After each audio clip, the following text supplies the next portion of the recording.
안녕하세요, 한찬 변호사입니다. 오늘 말씀드릴 주제는 실전 양육비, 부제는 실전에서 양육비, 과연 양육비 산정 기준표대로 나올까입니다.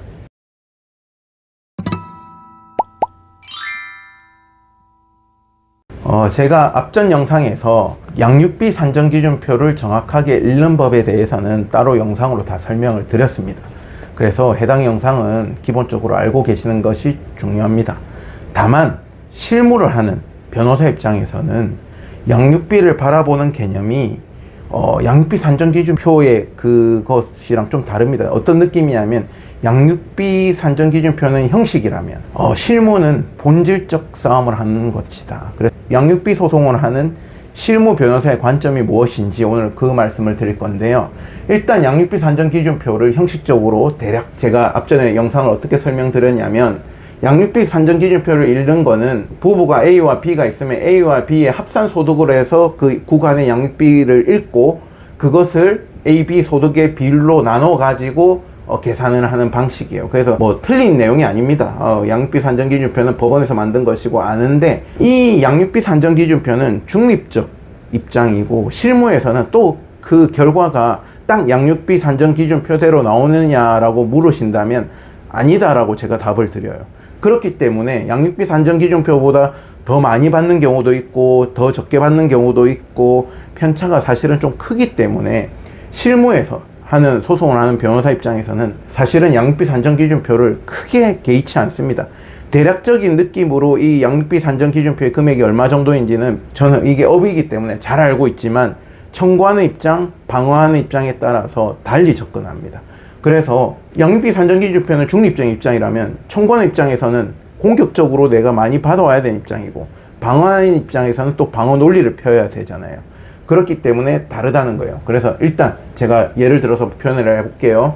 청구하는 입장으로 예를 들어 봅시다. 우리가 양육비를 받아와야 돼요. 애를 우리가 키우고 있기 때문에 청구하는 입장에서 접근을 한다면 양육비 산정 기준표대로 계산해서 청구할까요? 저는 그렇게 청구하지 않습니다. 어떻게 청구하느냐면 예를 들어서 보세요. 상대방의 소득이 월 0원에서 100만 원이다. 그러면은 0원이라고 계산하면 양육비 산정 기준표에 넣으면 상대방 소득은 없으니까 상대방은 양육비를 안 줘도 됩니까? 아니죠. 실무에서도 전혀 아닙니다. 그렇기 때문에 실업자 내지는 100만 원 이하의 소득이더라도 기본적으로 자녀 1인당 월 60 정도의 양육비는 인정되어야 됩니다. 그러면은 보통 50에서 60이거든요. 이 제로 구간에서는. 그건 부모로서 자녀에 대한 의무기 때문에 그렇죠. 그럼 50에서 60이라면 청구는 얼마를 하겠어요? 월 70에서 80 정도를 해서 깎여서 50에서 60 타겟을 하겠죠. 이런 식으로 청구를 하는 거예요. 내가 청구하는 입장에서는 이렇게 하는 거고 방어하는 입장에서는 저렇게 하는 거고. 자, 양육비 산정 기준표에서는 부부의 합산 소득으로 봤잖아요. 근데 제가 여기서 설명드리는 거는 합산 소득이 아니고 상대방 소득으로만 봅니다.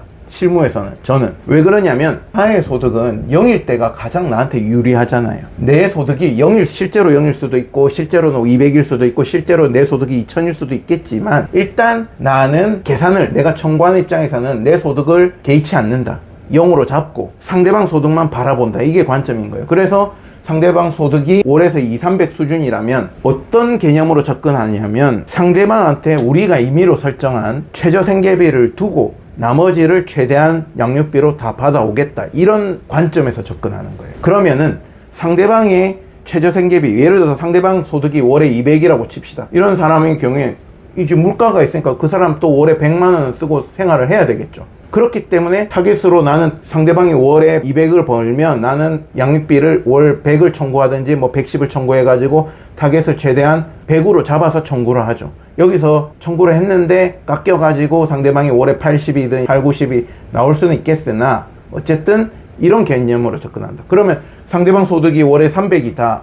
그러면 월에 200 버는 사람보다는 우리가 임의로 설정한 그 상대방의 최저 생계비는 조금 더 높아야겠죠. 그럼 300을 번다라는 손 치면은 대략적 느낌으로 한 150 정도는 너 생활을 하고 나머지 월 150은 내 아이 양육비로 다 내놔라. 이런 식으로 공격을 한다. 공격하는 입장에서는 우리가 이렇게 청구를 했지만 여러 요인에 따라서 이게 그대로 나오는 경우도 있고 조금 더 빠지는 경우도 생기겠죠. 이런 관점에서 접근을 합니다. 저는 실무에서 이건 저만의 방법입니다. 자, 그리고 300에서 350에서 550 수준이라고 봤을 때는 저는 어떻게 접근을 하느냐.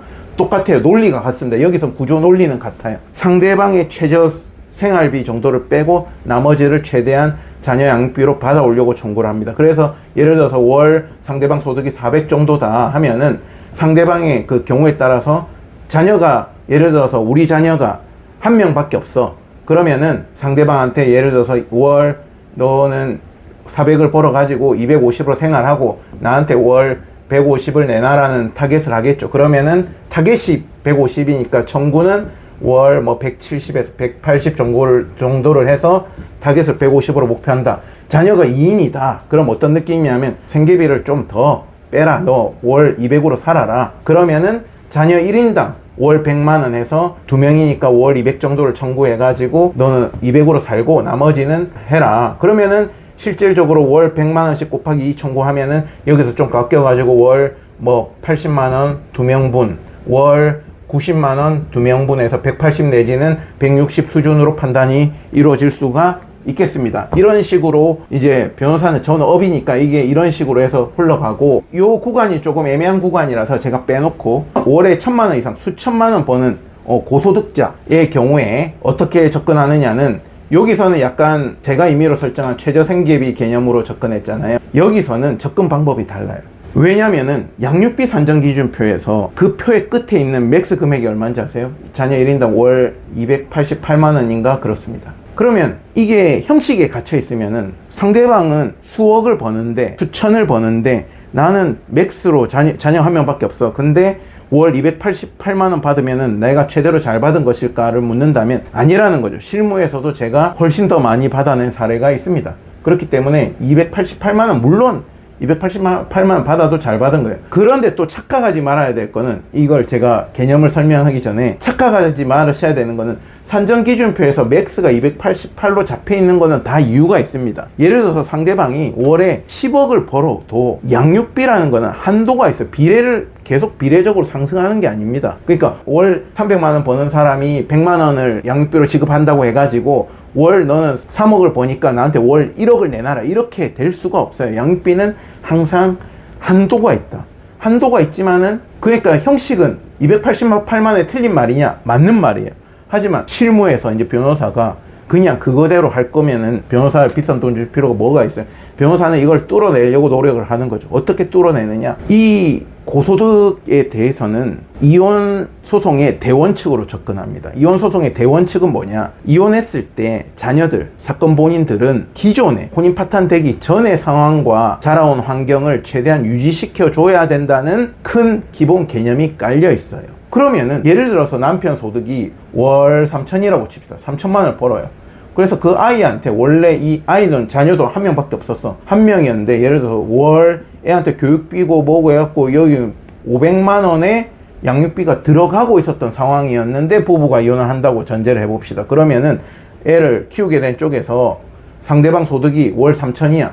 근데 원래 월 500을 입증했어. 그러면은 어떻게 하느냐? 이 양육비 산정기준표에 저는 청구하는 입장에서는 매이지 않는 것이고, 실제로 이 아이가 월에 500만 원씩 돈이 들어갔다는 것을 객관적으로 입증을 합니다. 여태까지. 그랬기 때문에 지금 또 이 동일한 환경에서 아이를 키우려면 나는 양육비로 월 500만 원 수준을 받아야겠습니다라고 하고 청구를 하죠. 그러면 여기서 조금 깎여가지고 월에 450이 나올 수도 있는 거예요. 실무에서도. 근데 반대로 방어하는 입장에서는 어떻습니까? 방어하는 입장에서는 이 양육비 산정기준표를 이야기하면서 맥스가 288이지 않냐, 어쩌냐 저쩌냐 하면서 최대한 잘 방어를 해내야 되는, 방어 논리는 다르죠. 근데 청구하는 논리는, 여기는 아까 이혼소송의 대원칙으로 해가지고 이 한도치를 뚫어버리려고 시도를 한다는 거예요.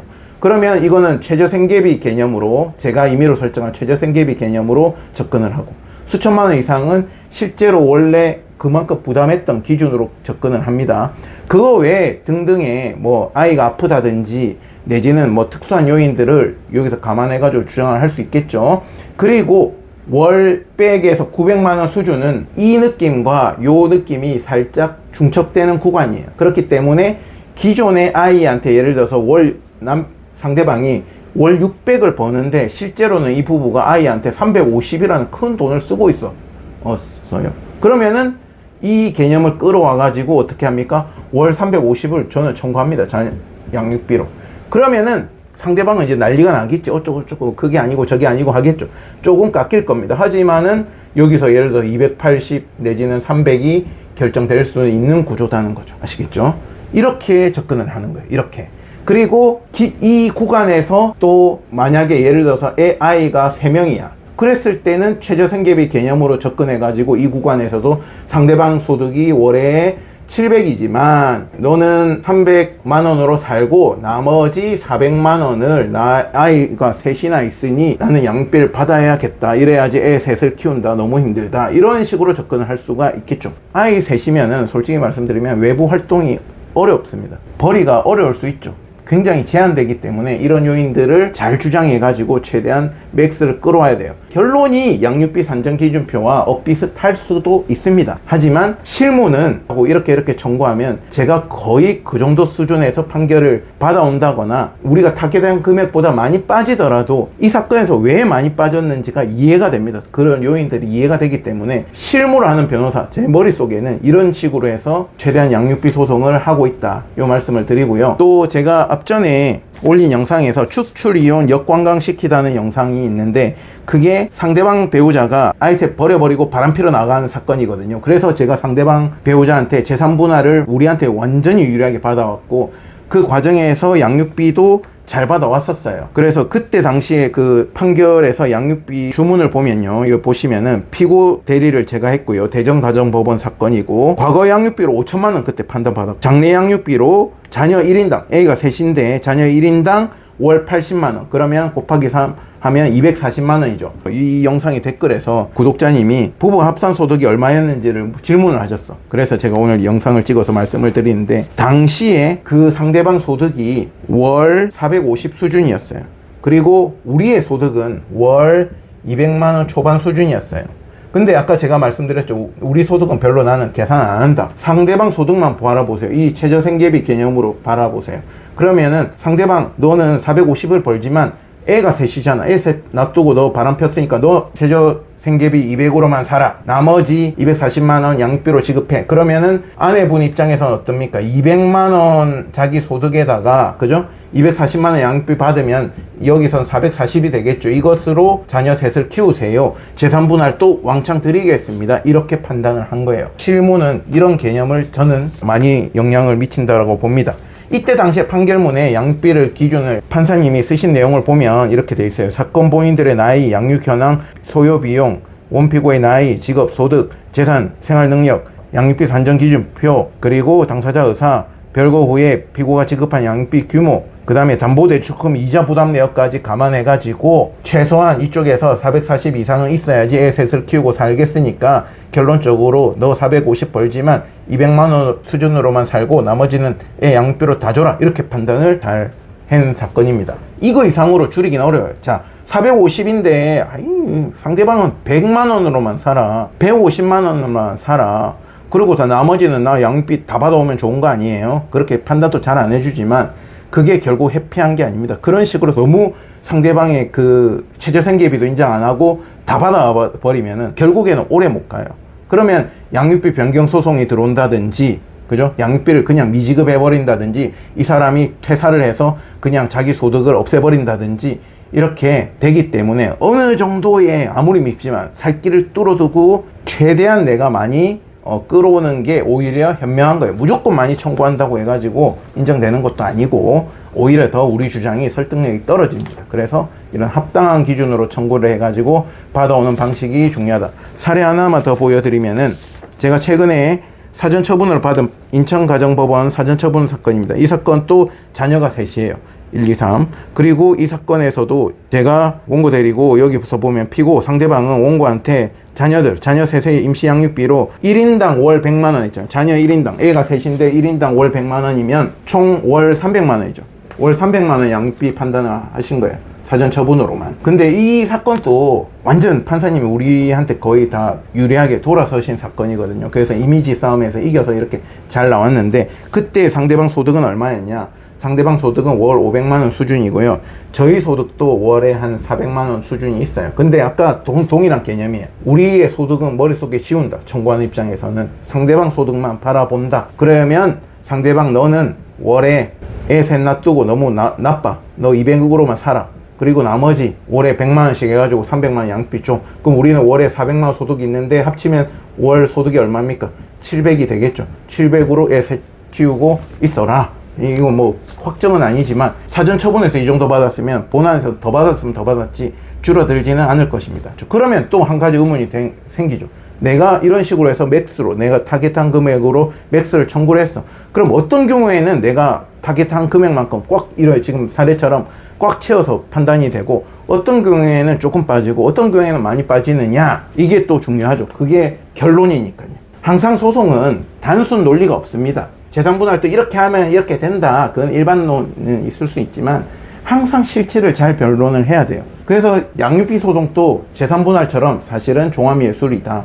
재산분할하고 같은 개념이에요. 소송은 이미지전이다에서 말씀드렸듯이 소송의 이미지전을 잘해야 됩니다. 이미지전을 잘해서 착한 사람 나쁜 사람 게임이라고. 판사님이 우리 쪽에 완전히 돌아섰다. 아까처럼 애 셋 버리고 가출하고 애 양육비도 지급도 안 하고 이러면은 판사님이 오히려 그걸 변론을 똑바르게 잘하면 살려서 잘하면은 재산분할이든 양육비에서 철퇴를 내린다는 거죠. 그래서 이미지 싸움이 제일 중요합니다. 이게 상대방의 귀책하고 연결되잖아요. 이 변호하는 방식도 단순 논리도 귀책은 위자료의 사유입니다. 그래서 이걸 위자료로만 떨어내고 위자료 해봐야 얼마겠어요. 뭐 2천에서 3천 정도 되겠죠.